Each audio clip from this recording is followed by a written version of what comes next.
కీర్తనల గ్రంథం 64వ అధ్యాయం. దేవా, నేను మొర్రపెట్టగా నా మనవి ఆలకింపుము. శత్రుభయము నుండి నా ప్రాణమును కాపాడుము. కీడు చేయువారి కుట్ర నుండి, దుష్టక్రియలు చేయువారి అల్లరి నుండి నన్ను దాచుము. ఒకడు కత్తికి పదును పెట్టునట్లు వారు తమ నాలుకలకు పదును పెట్టుదురు. యథార్థవంతులను కొట్టవలనని చాటైన స్థలములలో చేదు మాటలను బాణములుగా సంధింతురు. వారు భయమేమియూ లేక అకస్మాత్తుగా వారిని కొట్టెదరు. వారు దురాలోచన దృఢపరుచుకొందురు.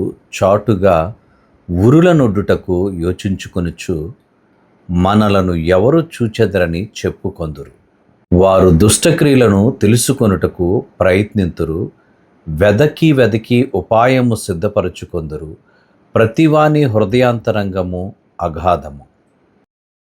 దేవుడు బాణముతో వారిని కొట్టును. వారు ఆకస్మికముగా గాయపరచబడెదరు. వారు కూలెదరు. వారు కూలుటకు వారి నాలుకే కారణము. వారిని చూచువారందరూ తల ఊచుదురు. మనుష్యులందరూ భయము కలిగి దేవుని కార్యములు తెలియచేయుదురు. ఆయన కార్యములు చక్కగా యోచించుకొందురు. నీతిమంతులు యెహోవాను బట్టి సంతోషించుచు ఆయన శరణు జొచ్చెదరు. యథార్థ హృదయులందరూ అతిశయిల్లుదురు.